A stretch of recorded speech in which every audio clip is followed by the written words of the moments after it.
दोस्तों हमारे stock market में गिरावट देखने को मिल रही है, लेकिन कुछ ऐसे स्टॉक्स हैं जिनमें कि पिछले कुछ समय में डीआईआईज यानी कि डोमेस्टिक इंस्टीट्यूशंस ने अपनी शेयर होल्डिंग बढ़ाई है। अब क्या सिर्फ डीआईआईज की बाइंग को देखकर स्टॉक को बाई कर लेना एक इन्वेस्टमेंट स्ट्रैटेजी हो सकती है? 3 स्टॉक्स के एग्जाम्पल्स के साथ डिटेल में डिस्कस करेंगे इस छोटी सी वीडियो में। तो वीडियो को यहाँ पे पूरा देखिए और स्टॉक मार्केट इन्वेस्टमेंट के बारे में कुछ नया सीखिए। नमस्कार दोस्तों, मैं उमेश त्रिपाठी आपका स्वागत करता हूं स्टॉक फॉर रिटेल पर स्टॉक मार्केट से जुड़ी एक नई जानकारी के साथ। ध्यान रखिए, जो भी हम चीजें यहां पर डिस्कस कर रहे हैं वो किसी भी तरह के बाय या सेल कॉल्स नहीं है। आगे बढ़ने से पहले एक बात आपको क्लियर कर देता हूं कि जो डीआईआईज या एफआईआईज जनरली स्टॉक्स में बाई करते हैं तो उनका होराइजन यानी कि जो टाइम ड्यूरेशन है वो आम रिटेल इन्वेस्टर्स जैसा नहीं होता है। यानी कि हम रिटेल इन्वेस्टर्स क्या सोचते हैं कि 21 दिन में 10 का 20 हो जाए, 20 का 40 हो जाए, लेकिन डीआईआईज कुछ सर्टेन बातों का ध्यान रखते हुए स्टॉक्स में इन्वेस्टमेंट करते हैं और जरूरी नहीं कि हमेशा वो सही ही हो। कभी कभी राजेश एक्सपोर्ट्स जैसे स्टॉक्स भी उनके पास आ जाते हैं। रीसेंट एग्जांपल में पिछली वीडियो में हमने देखा है कि राजेश एक्सपोर्ट्स में कैसे एलआईसी ने 10% का स्टेक ले रखा है। ठीक है, तो यहाँ पर स्टॉक मार्केट में जब भी हम इन्वेस्टमेंट करते हैं तो हमारे पास 2 ऑप्शन रहते हैं एनालिसिस करने के। पहला ऑप्शन तो रहता है कि स्टॉक के जो प्राइस मूवमेंट हो रही होती है उसको टेक्निकल कैंडल्स के हिसाब से एनालाइज करना, और दूसरा ऑप्शन हमारे पास होता है कि फंडामेंटल एनालिसिस करना। तो हम यहाँ पे जो स्टॉक्स देख रहे हैं, डिस्कस कर रहे हैं, उनमें रिसेंटली डीआईआईज ने अपनी होल्डिंग तो बढ़ाई है, लेकिन फंडामेंटल्स क्या कहते हैं वो भी समझना हमारे लिए बहुत ही जरूरी है। तो जस्ट इन केस टेक्निकल्स अगर आपको नहीं समझ में आते, मान लीजिए फॉर एग्जांपल यहाँ पे इस पर्टिकुलर पॉइंट पे जो ये आपको कैंडलस्टिक पैटर्न देखने को मिला, उसके बाद प्राइसेस नीचे गए, ये क्यों गए? यहाँ पे कुछ सर्टेन कंसोलिडेशन देखने को मिला, उसके बाद प्राइसेस ऊपर गए, क्यों गए? यहाँ पे ये पर्टिकुलर आपको कैंडल देखने को मिली, इसके बाद प्राइसेस नीचे गए, क्यों गए? तो ये जो सर्टेन कैंडल्स होती हैं, राइट, यहाँ पे आप देख सकते हैं ये जो पर्टिकुलर कैंडल्स है, जैसे कि फॉर एग्जांपल यहाँ पे बुलिश हरामी है या डोजी है या मारुबोजो है, लॉन्ग लेगेड डोजी है, ये सब क्या होती हैं ये हमने S4R पर डिटेल में डिस्कस कर रखा है। तो जस्ट इन केस अभी तक आप S4R पर नहीं है तो जरूर से जरूर आइए, आप हमसे वहां पर बात भी कर सकते हैं और ये सारी चीजें कैसे देखते हैं ये अच्छे से सीख सकते हैं। चलिए अब स्टॉक्स डिस्कस कर लेते हैं यहाँ पे। तो जो पहला स्टॉक है वो है विशाल मेगा मार्ट। अब विशाल मेगा मार्ट में आप देखिए तो करीब करीब 26 अपने खुद के ब्रांड्स हैं इनके, जो कि 74% ऑफ द टोटल रेवेन्यू को कंट्रीब्यूट कर रहे हैं। FY 2022 में वो 70% रेवेन्यू को कंट्रीब्यूट कर रहे थे, FY 2026 में ऑलरेडी 74% रेवेन्यू को कंट्रीब्यूट कर रहे हैं। अब जनरली कोई भी ब्रांड अपना प्रोडक्ट बेचता है, खुद का ओन ब्रांड, तो ऐसे में क्या होता है कि वहाँ पे मार्जिन थोड़ा सा ज़्यादा मिलने के चांसेस रहते हैं। ठीक, चलिए इसके साथ ही साथ अगर हम विशाल मेगा मार्ट का देखें रीसेंट फाइनेंशियल्स, तो इसके हिसाब से आप देखिए रेवेन्यू करीब करीब 20% ईयर ऑन ईयर ग्रोथ दिखा रहा है, साथ ही साथ यहाँ पे ईबिटा करीब करीब 23% के आसपास से ग्रो कर रहा है एंड प्रॉफिट करीब करीब 32% के आसपास से ग्रो करता हुआ दिखाई दे रहा है। तो जनरली जो हमारे इंस्टीट्यूशंस होते हैं, इंस्टीट्यूशंस क्या देखते हैं, वो फंडामेंटल्स जरूर से जरूर देखते हैं और खासतौर पर वो देखते हैं कि कंपनी के रेवेन्यूज एंड प्रॉफिटेबिलिटी ग्रो हो रहे हैं ओवर अ लॉन्ग पीरियड या नहीं। ठीक है, सो यहाँ पे विशाल मेगा मार्ट में आप देखिए तो दिसंबर 2024 में करीब 76% के आसपास प्रोमोटर्स थे, 7.5% के आसपास यहाँ पे पब्लिक थी और यहाँ पे 6.5% एफआईआईज एंड करीब करीब 10% के आसपास हमें डीआईआईज देखने को मिल रहे थे। अब लेटेस्ट डाटा पर अगर हम नज़र दौड़ाएं तो यहाँ पर आप देख सकते हैं कि प्रमोटर्स कम होते हुए दिखाई दिए, करीब करीब 40% के आसपास प्रमोटर्स हैं, केवल और केवल 5% यहाँ पे पब्लिक है और यहाँ पे 22% एफआईआईज हो चुके हैं एंड 33% के आसपास डीआईआईज हो चुके हैं। तो डीआईआईज में कौन कौन से इंस्टीट्यूशंस हैं ये भी हम यहाँ पे देख सकते हैं। तो बेसिकली मैं ये स्क्रीनर का इस्तेमाल कर रहा हूँ आपको ये डिस्क्राइब करने के लिए। तो HDFC large and mid cap fund हो गया, trustee company limited account HDFC large cap fund हो गया, SBI इक्विटी हाइब्रिड फंड हो गया, कोटक पायनियर फंड हो गया। तो ये जो पर्टिकुलर फंड हाउसेस हैं, राइट, AMCs के, यहाँ पे इनका इन्वेस्टमेंट देखने को मिल रहा है। इसके साथ ही साथ अगर हम फंडामेंटल्स की बात करें विशाल मेगा मार्ट का, तो return on equity 12%, return on capital employed 15%। हालांकि कंपनी प्रॉफिटेबल है बट ये डिविडेंड नहीं दे रही है। डेट टू इक्विटी 0.27 का है। पेट्रोस्की स्कोर 7 का है। पेट्रोस्की स्कोर 9 का स्कोर होता है।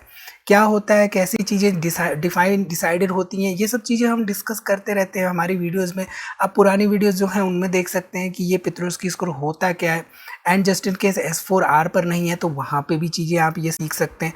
ठीक है, प्राइस टू अर्निंग रेशियो 66 के आसपास देखने को मिल रहा है, पीजी रेशियो यहाँ पे 1.68 के आसपास है।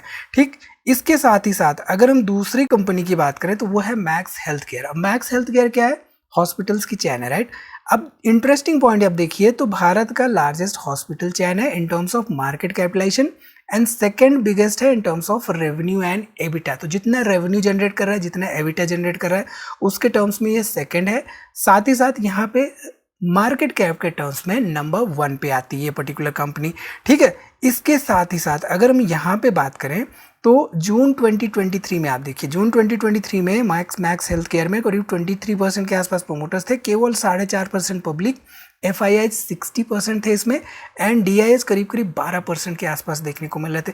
अब लेटेस्ट डाटा के हिसाब से अगर हम देखें तो यहाँ पे मार्च 2023 में 23% के आसपास प्रोमोटर्स हैं, केवल और केवल 4.5% पब्लिक है, 26% यहाँ पे हो चुके हैं DIs, एंड FIIs ने अपनी शेयर होल्डिंग कम की है। तो जनरली हमें FII जो है पिछले 1-2 साल में, 2.5 साल में इनफैक्ट सेल करते हुए दिखाई दिए हैं स्टॉक मार्केट से, खासतौर पे इंडियन स्टॉक मार्केट से, बट यहाँ पे इस पर्टिकुलर स्टॉक में हमारे DIs ने अपनी शेयर होल्डिंग बढ़ाई है। ठीक है, इसके साथ ही साथ इसके फंडामेंटल्स अगर हम देखें मैक्स हेल्थ केयर, तो आप देखिए return on equity 15%, return on capital employed 15%, dividend yield यहाँ पे 0.15% का है, कंपनी प्रॉफिटेबल है, डेट टू इक्विटी मात्र 0.32 का है, पेट्रोस्की स्कोर यहाँ पे 7 का है, सेल्स ग्रोथ पिछले 7 सालों की 25-26% के आसपास रही है, and price to earning ratio यहाँ पे 66 के आसपास देखने को मिल रहा है, पीजी रेशियो 6.34 के आसपास देखने को मिल रहा है। ठीक है, इसके साथ ही साथ अगर हम यहाँ पे बात करें अगली कंपनी की तो ये जेन टेक्नोलॉजीज लिमिटेड। अब जेन टेक्नोलॉजीज लिमिटेड जो है एंटी ड्रोन सिस्टम्स वगैरह बनाती है, साथ ही साथ ये डिफेंस के लिए मैन्युफैक्चरिंग करती है। इसके साथ ही साथ यहाँ पे अगर हम देखें जेन टेक्नोलॉजीज में तो जून 2023 में करीब 57% के आसपास प्रोमोटर्स थे, यहाँ पे पब्लिक 38% के आसपास थी, एंड DIs ना के बराबर थे, मात्र 0.21% के आसपास DIs थे, 3.5% के आसपास यहाँ पे FIIs देखने को मिल रहे थे। अब लेटेस्ट डाटा के हिसाब से मार्च 2026 में 6% हो चुके हैं FIIs, एंड 10% यहाँ पे हो चुके हैं DIs। तो DIs यहाँ पे आपको लगातार अपनी शेयर होल्डिंग बढ़ाते हुए दिखाई दिए। पब्लिक शेयर होल्डिंग 35% की है, एंड प्रमोटर शेयर होल्डिंग यहाँ पे 48.5% के आसपास हमें देखने को मिल रही है। इसके साथ ही साथ अगर हम फंडामेंटल्स पे ध्यान दें जेनटेक के, तो रिटर्न ऑन इक्विटी 11% का, रिटर्न ऑन कैपिटल एम्प्लॉयड 16% का, डिविडेंड यील्ड 0.11% के आसपास है, कंपनी प्रॉफिटेबल है, डेट टू इक्विटी 0.01 है, पेट्रोस्की स्कोर 6 का, एंड सेल्स ग्रोथ पिछले 7 सालों का देखिए तो मैसिव 33% के आसपास देखने को मिल रहा है।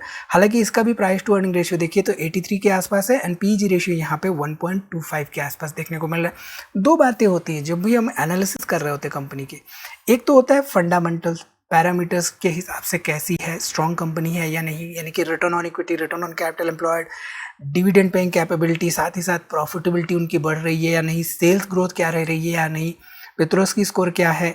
दूसरा होता है वैल्यूएशंस। अब वैल्यूएशंस हम देखते कैसे हैं, देखने के 2-3 तरीके होते हैं। एक तो हम प्राइस टू अर्निंग रेशियो से जज करते हैं, जनरली अगर 15 से 20 से कम होता है प्राइस टू अर्निंग रेशियो तो ऐसे में हम कहते हैं कि अंडर वैल्यूड के चांसेस होते हैं वहाँ पे, अगर उससे ज़्यादा होता है तो ओवर वैल्यूड की कैटेगरी में होते हैं। ग्राहम नंबर को हम डिफाइन करते हैं, कल की वीडियो में हमने सीखा था कि ग्राहम नंबर जो है कैसे हम उसको करंट प्राइस से जज करते हैं, देखने के लिए कि कंपनी मार्जिन ऑफ सेफ्टी वहाँ पे मिल रहा है या नहीं। ठीक है, वैल्यूएशंस बहुत इंपॉर्टेंट होते हैं, ये बात हमें समझ के चलनी चाहिए। अब यहाँ पे अदानी पोर्ट्स की हम बात कर लेते हैं। अब ये क्यों कर रहे हैं आपको आगे समझ में आएगा। अदानी पोर्ट्स में आप देखिए प्रमोटर्स 62% के आसपास थे जून 2023 में, इसके साथ ही साथ 17% के आसपास FIIs थे, 12.5% यहाँ पे DIs थे, एंड 7.5% के आसपास पब्लिक थी। अब ध्यान दीजिए तो धीरे धीरे यहाँ पे प्रमोटर्स अपना स्टेक बढ़ाते गए, एंड अभी अगर हम देखें तो करीब करीब 68% के आसपास प्रमोटर्स हो चुके, 4.5% मात्र 4.5% पब्लिक बची है, यहाँ पे 14% के आसपास हो चुके हैं DIs, एंड 13.5% के आसपास हो चुके हैं FIIs। तो यहाँ पे आप ध्यान दीजिए तो धीरे धीरे जो DIs हैं वो अपनी शेयर होल्डिंग को कम करते हुए दिखाई दिए, लेकिन प्रमोटर्स अपना स्टेक बढ़ा रहे हैं। तो जरूरी नहीं कि हर कंपनी में DIs ही अपनी शेयर होल्डिंग बढ़ाते हो। क्या होता है कि उनका एक विजन होता है, उनका लॉन्ग टर्म विजन होता है, एंड साथ ही साथ उनका एक सर्टेन प्लान होता है। Based on that strategy and plan वो कहाँ पे किस स्टॉक में एग्जिट करना है, किस स्टॉक में अपनी शेयर होल्डिंग बढ़ानी है, कहाँ पे कम करनी है, वो सब करते रहते हैं। तो इसलिए मैंने आपको वीडियो में कहा था राइट कि शुरू में कि जनरली जो DIIs होते हैं या FIIs होते हैं, जरूरी नहीं कि वो हर बार सही निर्णय यानी कि सही डिसीजन के साथ ही इन्वेस्टमेंट कर रहे हों। ठीक है, आगे राजेश एक्सपोर्ट्स का जब एग्जांपल लेंगे तो आपको क्लियरली ये बातें समझ में आएंगी। अब यहाँ पे अदानी पोर्ट्स आप देखिए तो रेवेन्यूज इनके 25% के CAGR से ग्रो कर रहे हैं 2026 तक। फ्यूचर यहाँ पे देखें तो 19% के CAGR ग्रोथ रेट ये दिखा रहे हैं।